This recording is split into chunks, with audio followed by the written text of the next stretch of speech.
Welcome into 5 Wide Fantasy. Today, a fantasy football mock draft, 12-team, half PPR. Did one, probably a month ago now, just as I just started getting into my fantasy football research. Honestly, I would encourage you to watch all of the videos we put on the channel, except probably that one. I feel like that went pretty poorly. I'm very excited to get into this one today. Again, I'll be looking at or drafting from the 7 spot today, looking to build out a team. And probably, I feel like I have a little bit more strategy built out that I can talk about as we go through the draft and kind of how things look to be breaking out in terms of a very different year, I would say, in comparison to years past when it comes to the wide receiver position and the quarterback position. So that'll be ones to talk about. If you guys are new to the channel, be sure to like the video, subscribe as well. Help us get to 20,000 here on the YouTube channel. Would really appreciate that. Love all the love we've been getting so far this early part of the fantasy football preseason. And as well, if you guys want to go check out our friends over at Peace Collective, they've got awesome vintage sports apparel for some of your favorite teams in the NFL, the NBA, NHL, you name it, they have it. Some awesome stuff over there. So if you guys are looking to get suited up, stuff that's very hard to find in other places, you know, for me, might go to like a Salvation Army type of place where there's a lot of clothing donations, some old vintage stuff you can find. Here, it's all in one place. You can get 10% off with promo code OwnersBox10. So go check that out. That link will be in the description and as well in the pinned comments. Let's get to the draft though. Again, going from the 7 spot, start the draft here. Again, in the first 2 rounds, I do really feel like the wide receiver position is usually the one what is going? Oh no, that's Bijan for a second. I thought it was Brian Robinson. I do really like focusing on the wide receiver position in the first 2 rounds. So guys we have available here that I'd probably be considering is, Tyreek Hill, Stephon Diggs, CeeDee Lamb. But honestly, Travis Kelce making it to 7 is very easy.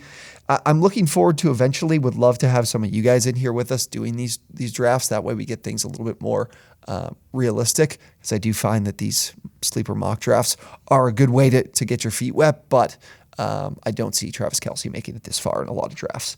Okay, in round 2, again, I like to go wide receiver the first 2 rounds. So we have Amon St. Brown, Jalen Waddle, T. Higgins, Chris Olave, Devontae Smith. And then at running back, Derrick Henry, Josh Jacobs. Man, if Jacobs, I'll be shocked if Jacobs holds out into the season, just if you consider what happened with Le'Veon Bell. But, who knows at this point, to be honest with you. I think I'm going to go, Amon St. Brown. I think he has a great chance to lead the league in receptions this year. He had 107, I believe, last year. I was looking at some power rankings of receiving corps, and I had the Lions as a top 10 offense, but in terms of the rest of the weapons, just not at a really high level, and especially with Jameson Williams being out for the first 6 weeks of the year too. Okay, damn, Chris Olave makes it here too. Chris Olave making it here is really hard to pass up, but I did go tight end early. I could just kind of tank, but Ramondre's there, and I really love Ramondre. He's my RB7 on the year. Yeah, I got to go Ramondre. Chris Olave is also a great option. I would have loved to, maybe I should have seen what it looks like not touching RB until at least round 4, but man, that is hard to pass on. So now we've filled out the 3 positions. Okay, Amari Cooper is a guy I have in my top 12. So he's going to be tough for me to pass on. If you guys watch the wide receiver rankings video for the top 12, Joe Mixon, I think, is a player that's definitely being overlooked. Like, his volume is, I don't know how you can look at this offense and say this isn't a guy that's going to get a ton of volume, because obviously Samaje Perine's gone as that pass catcher. Chase Brown comes in, but I'm a huge college football guy. I was listening to the Cover 3 podcast. They do like a summer school where they have a bunch of beat writers on for each of the various teams, and they actually had Syracuse on, and there was a problem with, not Syracuse, Illinois on, and there was a problem with him being able to convert touchdowns. So I do like Mixon quite a bit in terms of his all-encompassing role, but I am even higher on Cooper, so I'm going to go Amari Cooper with this pick. I do think the Browns' offense does become significantly better this year. Cooper is definitely still in line to be that dominant guy in the red zone, even with the addition of Elijah Moore, so definitely like him there. This is where things for me at like the wide receiver position, there's still a few guys I like, namely Chris Godwin and Jerry Jeudy. For running back, I definitely think James Conner's someone that's definitely in for volume. Miles Sanders is certainly someone for volume. I'm not sold on Cam Akers with Matthew Stafford back. I think the reason Akers had a great finish was because of the volume of opportunity. With Stafford back, I don't think that's there as much. Stafford didn't check the ball down a whole hell of a lot. I'm not huge on some of these backs. Like I said, Chris Godwin, Jerry Jeudy. We don't even need to look at tight end. What's available at QB? Can still wait there. Again, usually in this round, I do like to grab Fields or Herbert, but you do usually have to be in terms of in this particular round in the 5th, a little bit earlier in the 5th with your draft pick. But if you're somebody that's in these earlier parts, definitely love running back in round 5 because Herbert and Fields are two guys that in my mind can finish QB1 overall, and you get in the 5th, and then I scroll back up here and I'm seeing 3 quarterbacks going in the 2nd round. And that's a lot of capital when it comes to other guys you could potentially take, whether it's Garrett Wilson, Nick Chubb, CeeDee Lamb, even of course Jalen Waddle, Tony Pollard. These are guys for me you're sacrificing much less to be able to take them. But the quarterbacks that are here aren't guys I'm willing to take at this price. I'm going to go James Conner again, a guy I like in terms of volume. Lack of competition. You see DeAndre Hopkins leave. I think that leaves more opportunity for Conner, not only on the ground, but as a receiver. So he's an easy guy to point to from volume. That gives me that like Josh Jacobs vibe of a guy going as an RB in the RB20 range. But it comes to the place here where volume is king at the running back spot. And I just can't see a world, at least until Kyler Murray's back, where his volume isn't really, really good. Okay. Coming back in round 6. Definitely like Brandon Ayuk, Mike Williams, Christian Kirk. Those are 3 guys I definitely like at the wide receiver spot. QB, we didn't see any guys go. I'll probably wait one more round, try to grab, Deshaun or Tua. Would be 2 guys I like. Yeah, those would be 2 guys I look to. I definitely like T-Law as well. Let's go. Yeah, I want to go get a wide receiver 3 here. I'm going to go Ayuk. I do really like Christian Kirk. I don't think he's going to. I think he's still going to have a really good year. I'm going to go Ayuk. I haven't done enough research on Ayuk heading into the year, but man, he was still very good in a very competitive offense, and the team has been raving about him since they wrapped up OTAs. So very excited to see what his role's like. Man, Evans and Kirk make it back here too. Oh, running back like James Cook. James Cook was like ridiculously explosive. My only concern with Cook is touchdowns. Is the receiving volume for him going to be good enough? I think it'll be pretty damn good because Harris isn't going to be someone that takes that receiving volume. And I think the running back target rate for the Bills was below the league average, or above the league average, was like 16, almost 17%. So it wasn't too bad. Christian Kirk can be another great option. And I mean, I could go quarterback, but I might just take the chance on one of these 2 making it back still. I'm kind of talking myself into James Cook. I'm running a sleepers video, and Harris is going to be in there. But I do still, from research, do like Cook. No, I'm going to go. Do I still think Mike Evans can score?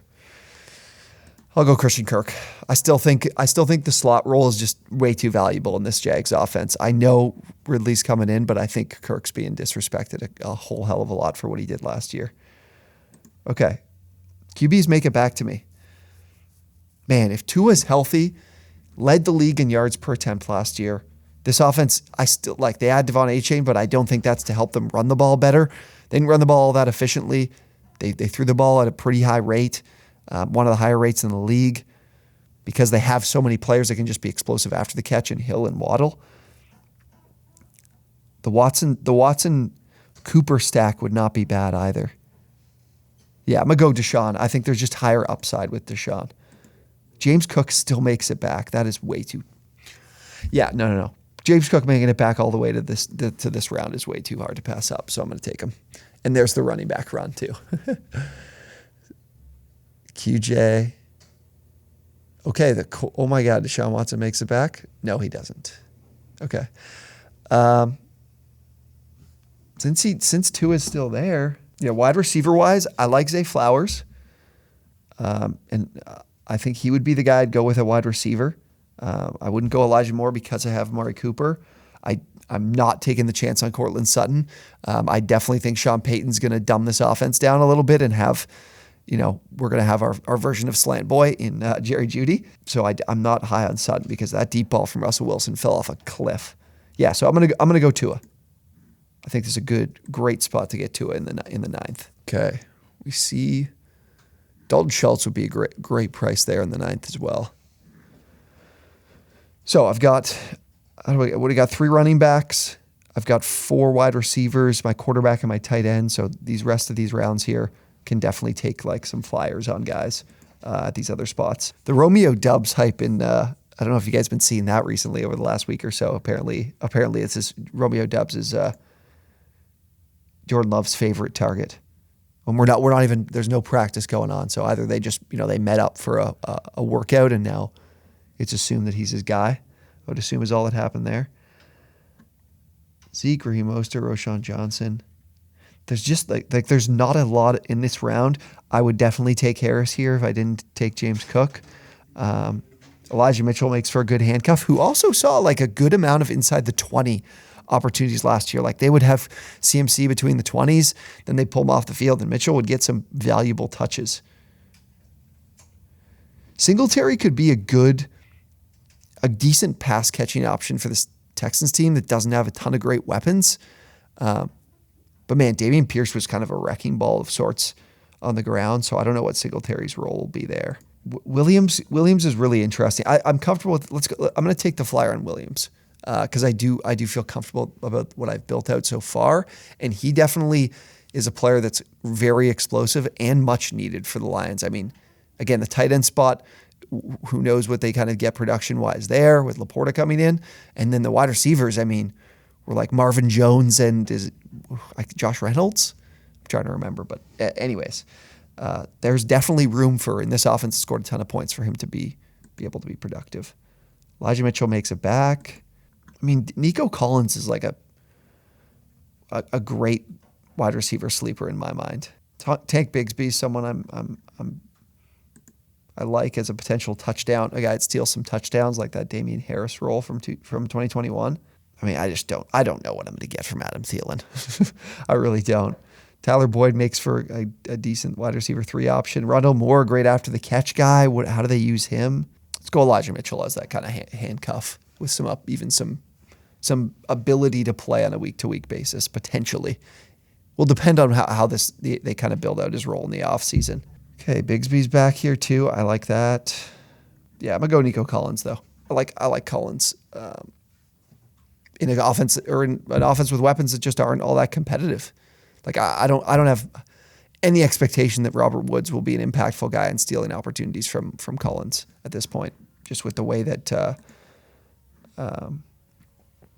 with coming off the ACL tear, now making a change to another team, not someone I'm really that worried about. Okay. I'm going to go Tank Bigsby to close it out again. Someone I think can steal some touchdown opportunities from Travis Etienne. But you could go I like Curtis Samuel too in that slot role with Bieniemy coming in. He's my typical guy to take with the last pick, but I want to go a little bit more running back with this last one, just with what the room's built out like. Okay, all right. Roster is built. At the quarterback spot, we have Tua, Ramondre Stevenson, James Conner at the running back, Amon St. Brown, and Amari Cooper at wide receiver. Travis Kelce giving us a huge elevation at the tight end spot, which is awesome. That positional advantage you get with him, especially getting in the middle of the first as opposed to early first, is great.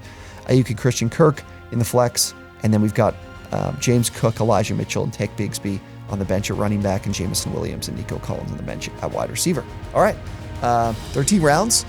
Half PPR, 7th pick. Definitely like this a lot more than the first team I did. So that is awesome. If you guys enjoyed the video, be sure to drop a like, subscribe to the channel as well. Really appreciate you guys watching as well. Help us get to 20,000 subscribers here on the channel. We will see you guys in the next one. Thank you so much for watching.